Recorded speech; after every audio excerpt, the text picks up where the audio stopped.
Who's the best player in the world ever? No, me. In my mind, I'm always the best.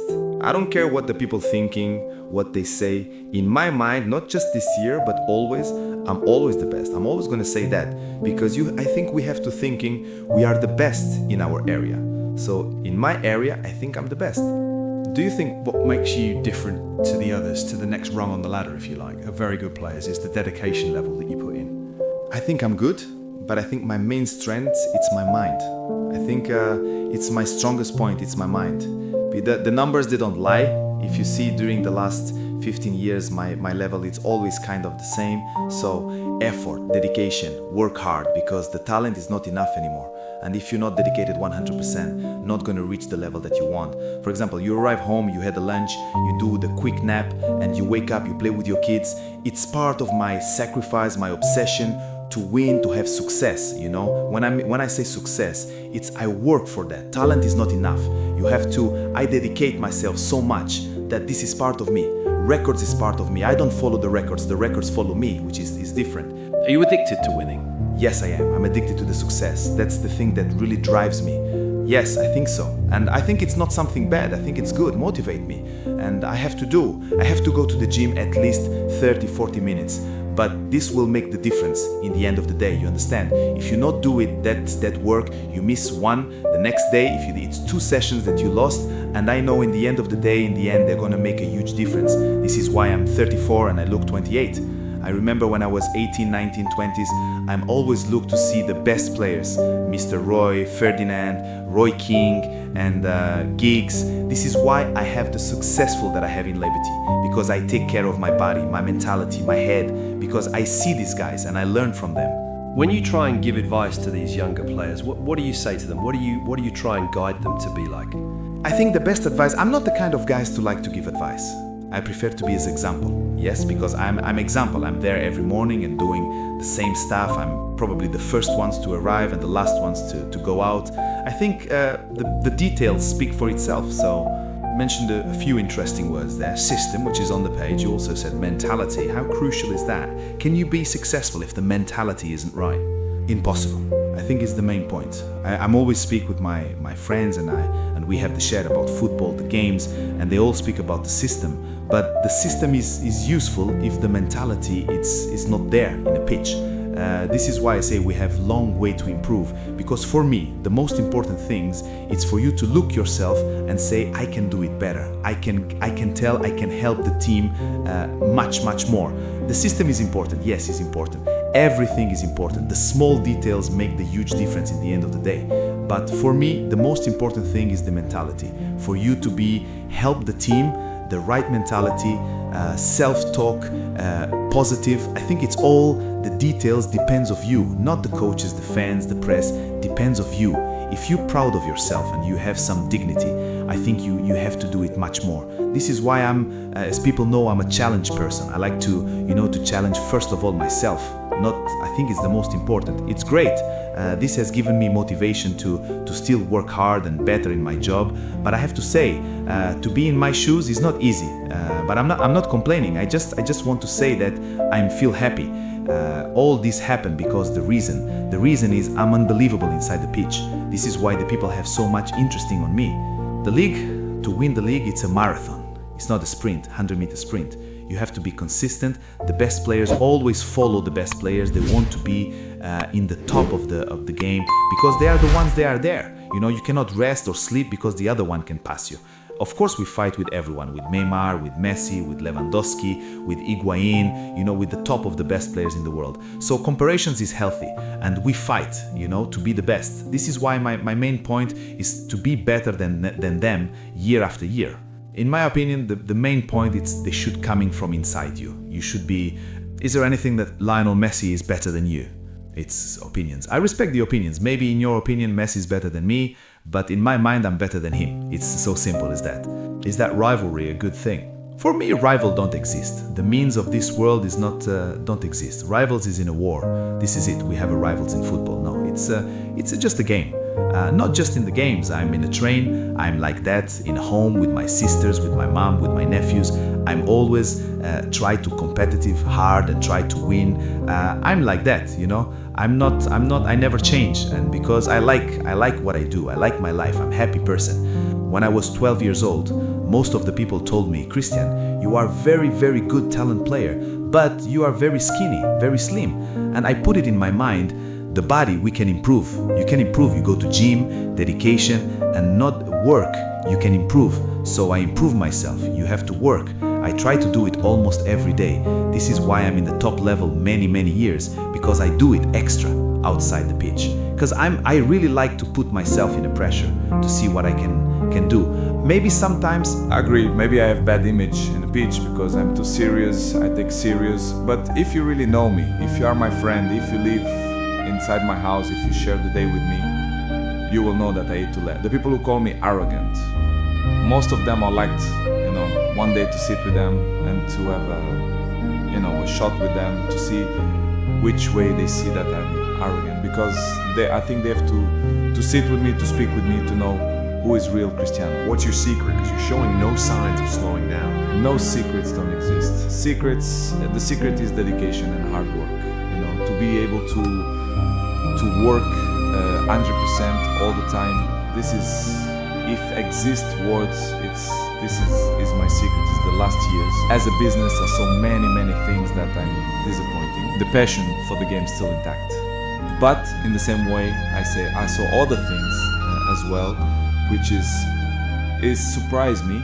But in the same way, it's part of the business. Because if you see the world how it is in the moment, it's all business. Everyone take on itself. Everyone, they are more individual. Listen, you have one game after 3-4 days. You have been a national team, preparation for the World Cup. It's hard. Sometimes you have to sell everything and be with your family, take the best decisions. And in this summer, I didn't feel comfortable. I feel uncomfortable the way they treat me, especially the press. They doubt about me, the professional that I am. It's impossible to be 21 in the top of the game if you're not professional. They doubt about me, which is make me feel very, very, very sad, because in my life I'm always one of the best professionals. This is why I still playing in the high level. I'm always say it's all package. First of all, it's the talent helps a lot, of course, but of course the ethic of work. You have to put on your mind ethic of work when you are professional. So, and of course my dreaming coming true. I was professional. I play in the best clubs in the world. I won the most important trophies. So I'm glad to be in this position, but of course this is not coming from the sky. I dedicate myself and I'm working hard, and this is why the goals and all the achievements that I get coming from dedication and hard work. In the beginning, when I was young, very young, I did a lot and do extra trainings to improve my skills, the dribblings and everything. But I think I'm working well, because I'm what I am today started from that moment that I did the weights in my feet and jumping and do dribblings, and I take it off and I feel more faster. So was funny, and I remember so good, and I'm happy to have this memory. What I did the last, let's say, 15 years. So it's good improvement. So this is what I try to do, to be good, to be in a good shape, and try to enjoy the people. This is what I love to do. I have to improve, and I want to improve, and I see myself to do it when I'm retired, to speak for millions of people, advices, how to be a professional player, how to maintain your longevity, how I'm not psychologist, but I passed through many things, and I can, above all, how to win, which is the most important. I think that's what it's all about. I have experience I can help many people in that way if they want my help. I want to listen to it, right? For sure, especially the young people. I want to be with the young people, to speak with them, not only for them, but for the fathers as well, to put them in a right spot. I see football now as a business, to be honest. I don't understand.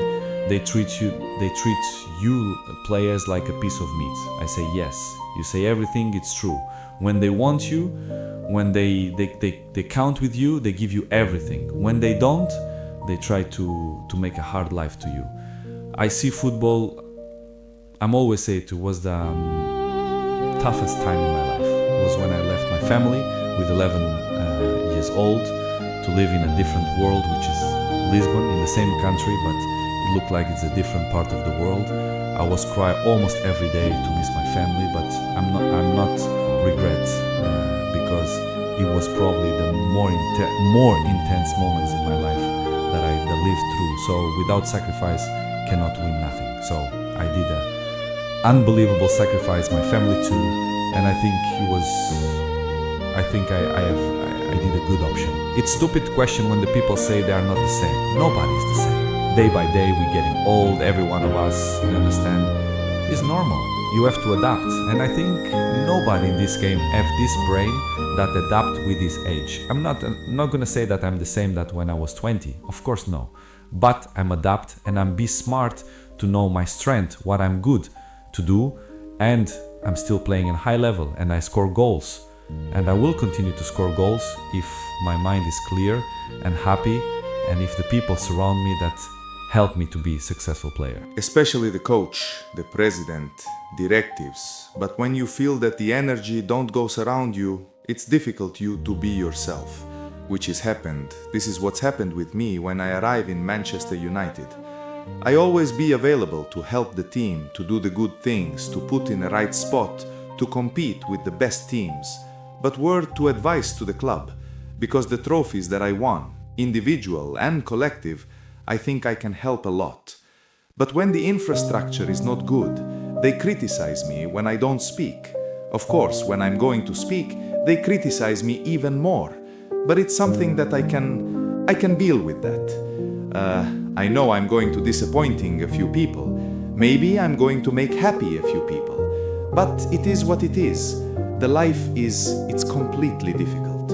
We have obstacles in our lives, and I will keep running to fight against the people who don't believe me, and the life is a challenge.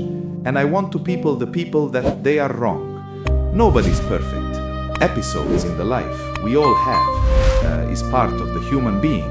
It's part of me to be a human being, and father as well. I always will commit mistakes, but I don't know. It's hard to tell right now what's going to happen in the World Cup, because my focus is always for the World Cup, for the Portugal national, proud of yourself, and look in the mirror and say, listen, I give everything. And I think we have to believe on that. If not, it will be a nightmare. Sure, I mean, in history of football, what I did and what I'm continued to do, but one of the best player in history. For me, the number one in history, but for some fans, the number one. For another one, the second. Doesn't matter. I know I'm in eras of football, one of the greatest ever. When you have a tombstone, when you die, and you have your own tombstone, okay? And it says here, lies Cristiano Ronaldo. How would you like to be remembered as a man? You can write your own number one, not number 7, number 1. You see, in the end, for you, it's all about being number 1, isn't it? That's really what drives you. You don't want to be second, no? You don't want to be third. You want, I don't know this number, I don't know that number.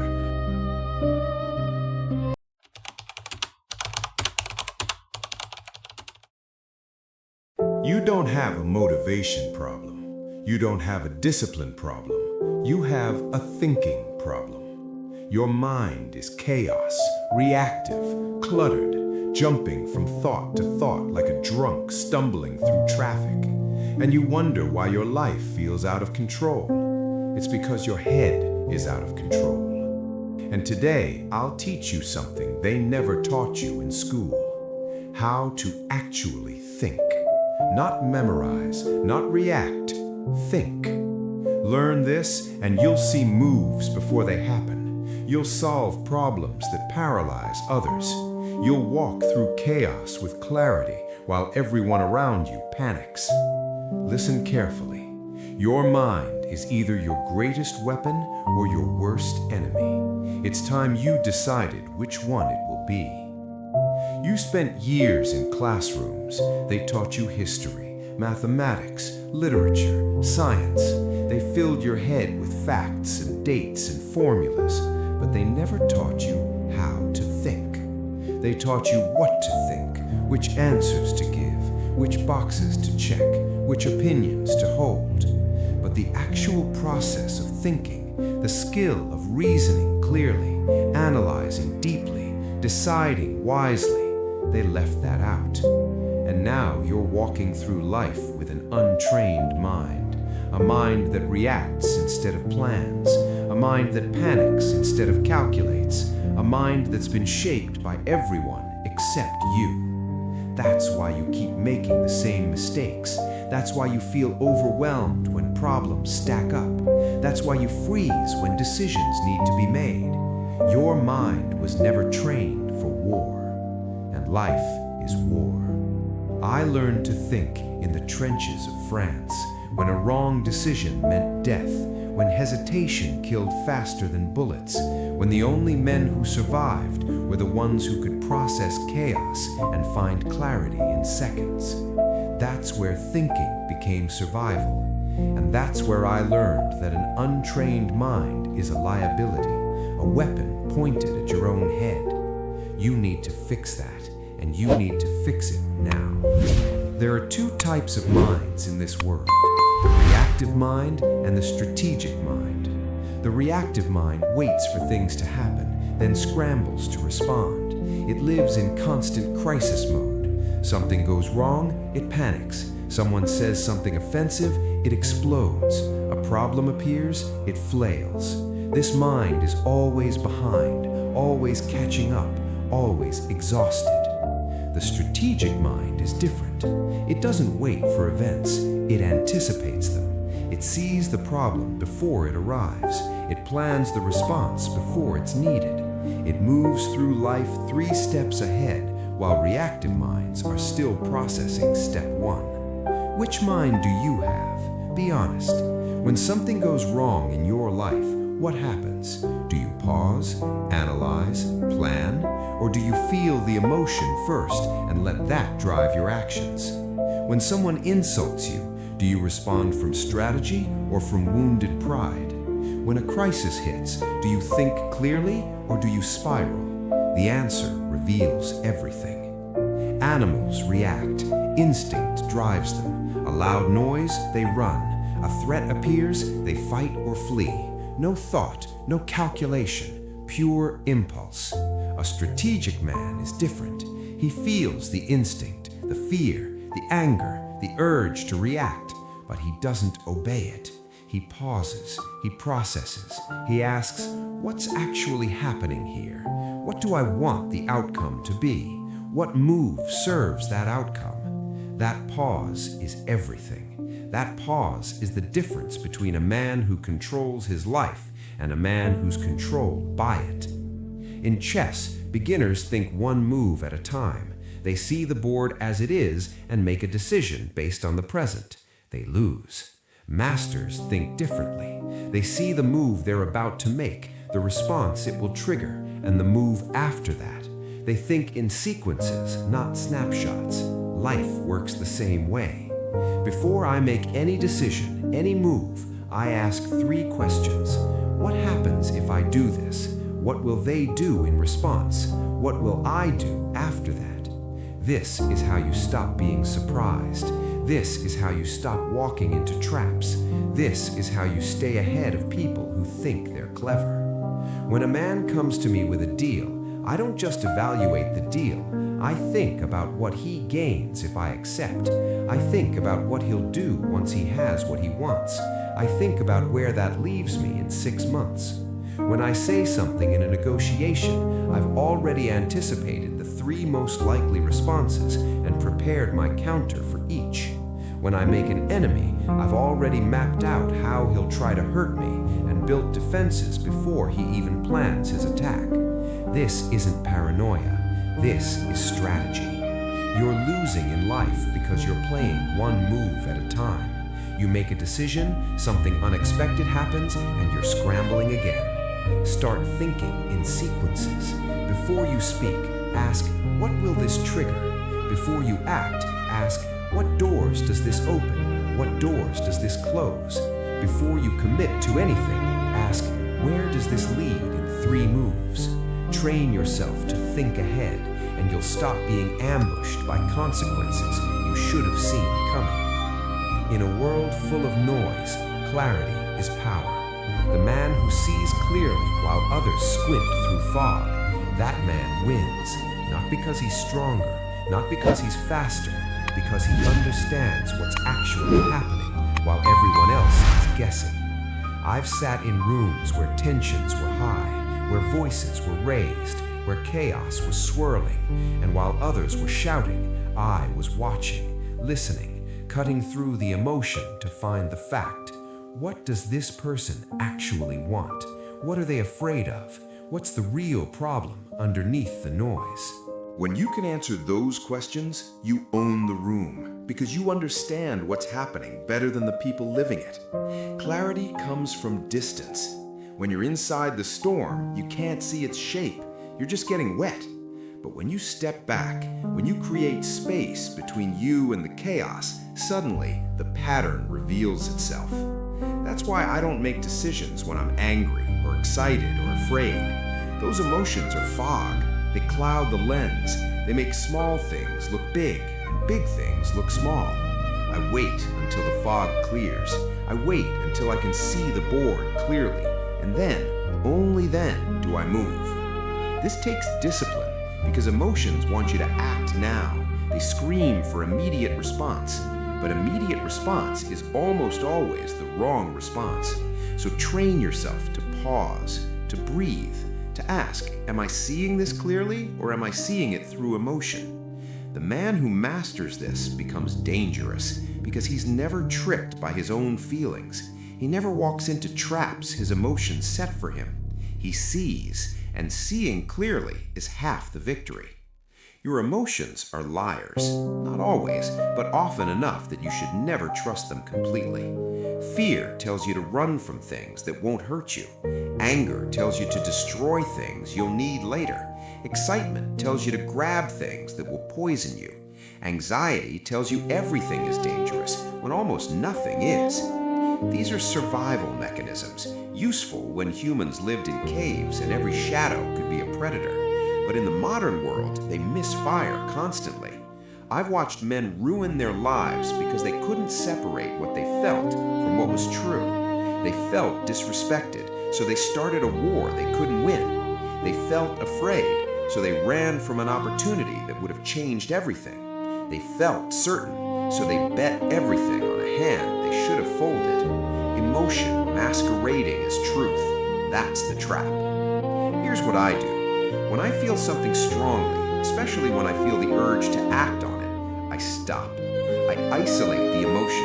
I name it. This is anger. This is fear. This is excitement. Just naming it creates distance. Suddenly, it's not me. It's something I'm experiencing, something I can observe rather than obey. Then I ask, is this emotion giving me accurate information about reality, or is it distorting what I see? 9 times out of 10, it's distorting. The deal that felt dangerous was actually just unfamiliar. The person who felt like an enemy was actually just nervous.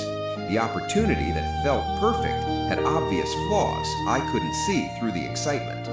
Don't trust your emotions to think for you. Feel them, yes, but then put them aside and let your mind do its job. That's how you escape the trap. That's how you think clearly when others are drowning in their feelings. Thinking is a skill, and like any skill, it must be practiced. You don't get strong by lifting weights once. You don't get smart by thinking deeply once. You have to train. Here's how I do it. Every day, I give myself time with no input, no phone, no voices, no distractions, just silence and my own mind. In that silence, I review what happened today. What decisions did I make? Were they good? What would I do differently? I don't judge myself. I analyze like a general reviewing a battle, not to feel bad about losses, but to learn from them. Then I project what's coming tomorrow, next week, next month. What decisions will I need to make? What information do I need to make them well? This is preparation.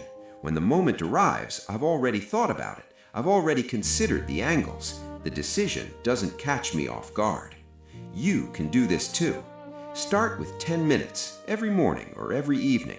It doesn't matter when, as long as it happens. Sit in silence. No phone, no noise, just you and your thoughts. At first, it will feel uncomfortable. Your mind will race. It will look for distraction. It will resist the stillness. That's because you've never trained it to be still. You've let it run wild for years. It doesn't know how to focus. Keep going. The resistance fades, and when it does, something opens up. You start hearing your own thoughts clearly. You start seeing patterns you missed. You start thinking instead of just reacting. That's the practice. That's how an untrained mind becomes a weapon. Let me teach you something that will change how you see decisions. First order thinking asks, what happens if I do this? Second order thinking asks, and then what? The difference is everything. First order thinking is shallow. It sees the immediate result and stops there. It looks at a decision, sees an obvious benefit, and says yes. Second order thinking goes deeper. It sees the immediate result, then asks what that result causes, then asks what that causes.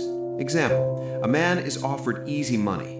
First order thinking says, I'll have more money. Good. Second order thinking asks, where does this money come from? What will be expected of me in return? What happens if this source dries up?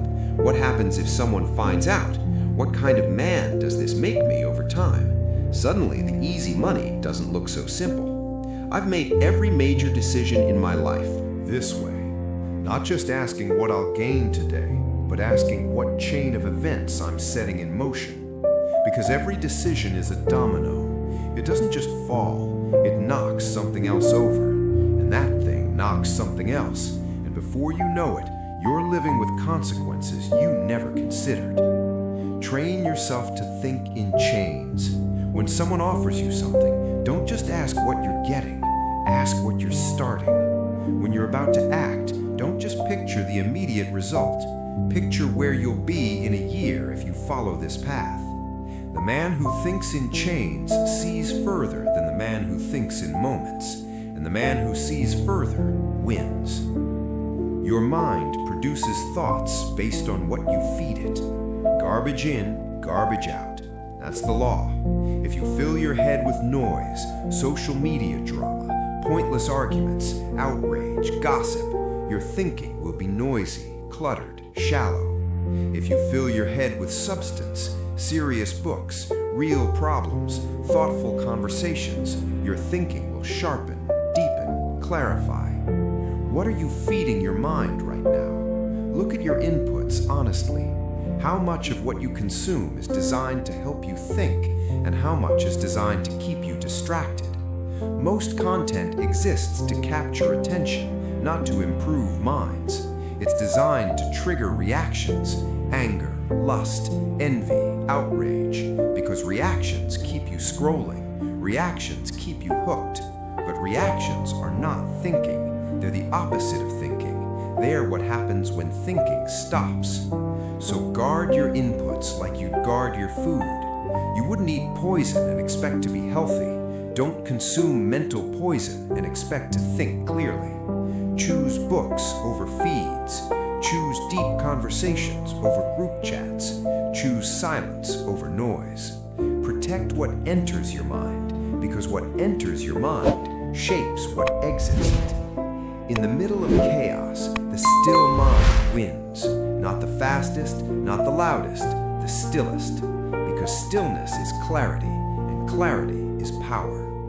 I've been in situations where death was certain if I panicked, where one wrong word meant war, where the pressure would have crushed anyone whose mind wasn't trained to stay calm. And in those moments, I didn't think faster, I thought slower. I let the chaos swirl around me while I stayed still inside. I watched, I breathed, I let the picture form before I moved. That stillness saved my life more than any weapon ever did. You can develop this. It's not something you're born with. It's something you build through the practice I described, through the habit of pausing before reacting, through the discipline of separating emotion from analysis. When your mind learns to stay still while the world storms around it, you become untouchable. Not because nothing can hurt you, but because nothing can rush you into a mistake. The The still mind sees what the panicked mind misses. The still mind finds solutions while others are still defining problems. That's the goal, not a fast mind, a still one. Train for that, and you'll never be outthought again. Now you understand. Your mind has been untrained, reactive, at the mercy of every emotion and distraction that comes along. And that's why life has felt so out of control. But that ends now. From today, you train, you practice stillness, you think in sequences, not snapshots. You separate what you feel from what is true. You guard your inputs. You ask, and then what, before every decision. Do this, and your mind transforms from liability to weapon, from chaos to clarity, from servant to master. If someone you know is stuck, overwhelmed, reactive, unable to think their way out of their situation, send them this. Share it with a friend who needs to hear it. Because the man who learns to think clearly sees the game before others even know they're playing. He moves through life with a calm that terrifies those who can't understand it. And that man is no longer at the mercy of the world. He bends the world to his will. You're starting to see clearly now. That's how legends are made.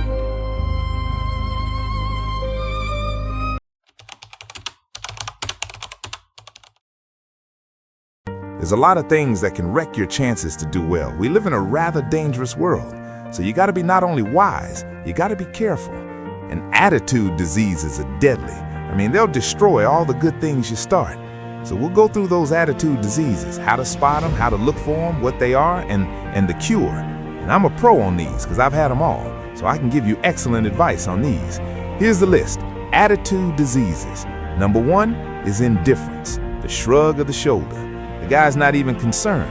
He's just drifting. There's one problem with drift. You cannot drift to the top of the mountain. The guy says, well, I can't see getting all that worked up. Well, to be any kind of winner, you gotta get worked up. Here's the key to the good life. Learn to put everything you've got into everything you do. Whatever you are doing, pour it on. It will quickly open up an opportunity or quickly disclose to you that you ought to be doing something else. The delusion is, if I had a better job, I'd really pour it on. See, that's a delusion. Wherever you are, pour it on. See, that'll help change your life and get rid of this disease. Here's the next attitude disease. Indecision, mental paralysis. The guy can't make up his mind. It becomes a disease. Pretty soon he knows he's got it. The guy says, well, I know I'm on the fence. But he says, what if I get off on the wrong side? Listen, after a while, it doesn't matter. Just get off. Any side will do. Here's the best way to live. One way or the other. That's best. Pick a direction. Go with everything you got. Just pick one and go. Somebody says, yeah, but what if it's the wrong direction? You'll find out quickly. A life full of adventure is a life full of many decisions.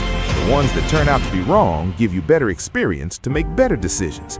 So don't see how many decisions you can get out of. See how many you can get into. That's where the adventure is. So shake off this disease, indecision. The next one is doubt. Doubt's like a plague, and one of the worst is self-doubt. There are many, but that's one of the worst. The guy doubts himself.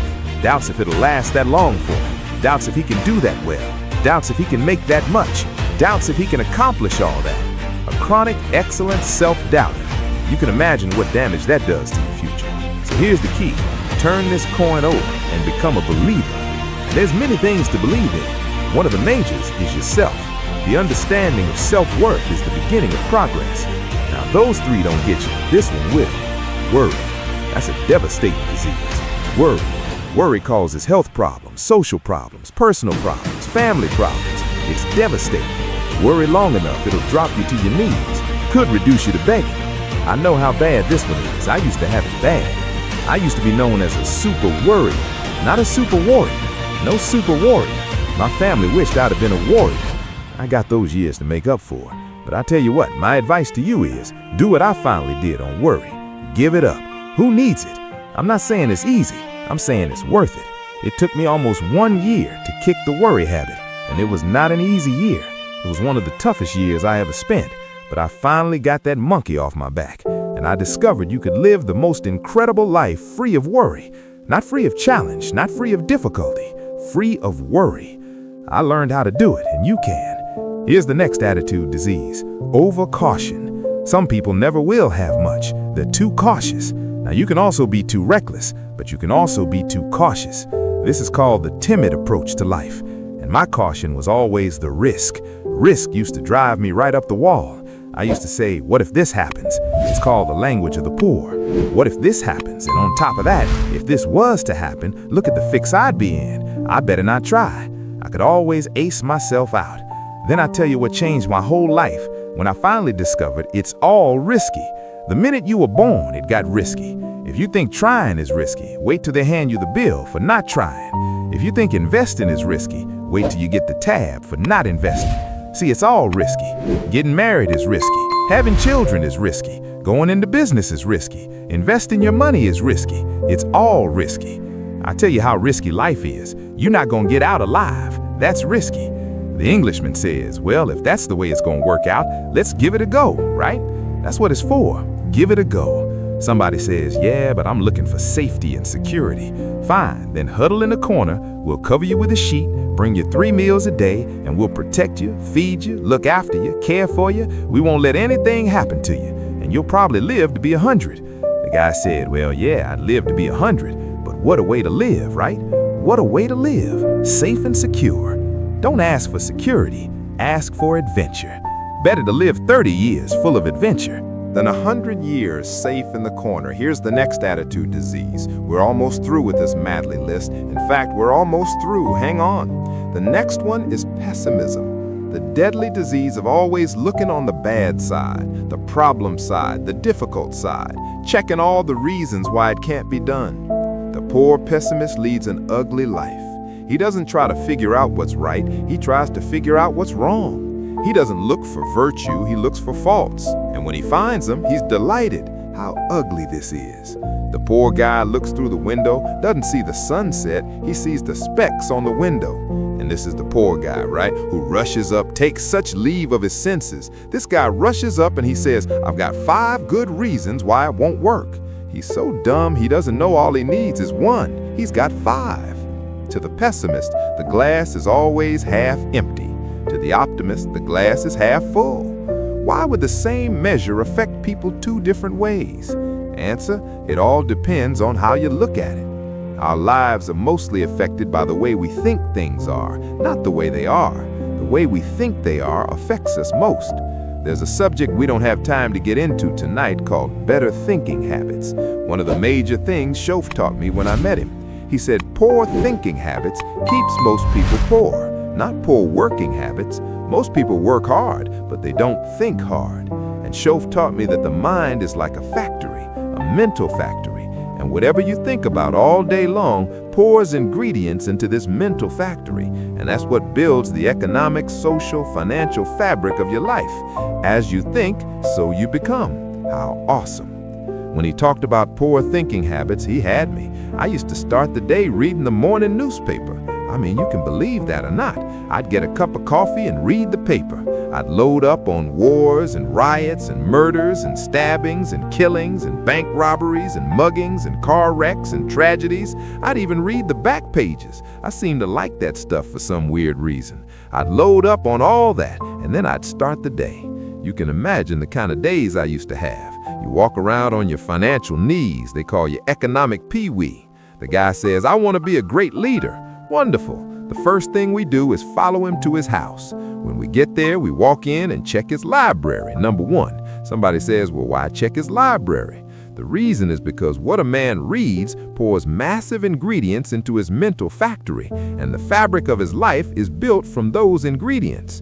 You would not believe what some people have gotten their house to read. You would not believe. One of the best dressed up words I know for a lot of it is trash. Can you imagine dumping a barrel of trash into this mental factory every day and coming out with a rich, dynamic, positive life? It can't be done. You might as well try making a cake with cement. The kids back in Danbury, Connecticut High School, they're asking me questions one day. I'm talking to the kids. Kids got good questions these days. One of them said to me, Mr. Rohn, how do you build the good life? I said, it's simple. It's not easy, but it's simple. Here's how you build anything. Select the right ingredients, keep out the wrong ingredients. and it starts with thought. Everything starts with thought. So you must be wise and careful what you think about, because that starts everything. I asked the kids, what would happen if somebody dropped sugar in my coffee? They said, well, you'd be okay. I said, what if somebody dropped strychnine in my coffee? They said, well, you'd be dead. I said, correct. Lesson 1, life is both sugar and strychnine. You gotta be careful. I said, what if my worst enemy drops in the sugar? They said, well, you'd be okay. I said, what if my best friend, even by accident, drops in the strychnine? They said, well, you'd be dead. I said, correct. Lesson 2, watch your coffee. You gotta be careful. See, it doesn't matter who hands you the bad stuff. It doesn't matter where you get the bad stuff. It'll still do its damage on your bank account, wherever you get it. Mr. Schoaf gave me one of the greatest phrases when I first met him when he said, Jim, every day stand guard at the door of your mind. How important. Stand guard at the door of your mind, and you decide what goes into your mental factory. Don't let anybody just dump anything they want to in your mental factory, because you've got to live with the results. Okay, here's the last disease, and we're through with this list. The last subject is very brief. The last disease, but this one is deadly. Engage in this one, indulge in it even slightly, and you might as well forget the future, because it's gonna forget you. Complaining, crying, whining, griping, a Bible word called murmuring. See, that'll lace your future. Spend 5 minutes complaining and you have wasted 5, and you may have begun what's known as economic cancer of the bone. Surely they will soon haul you off into a financial desert, and there let you choke on the dust of your own regret. I hope I said that well so you won't forget. It's a deadly disease. Just be on the lookout of the things that can destroy all the good you start. The war is on, and this evening, tomorrow, mentally, socially, economically, you gotta make sure you're winning the war, and this is part of it.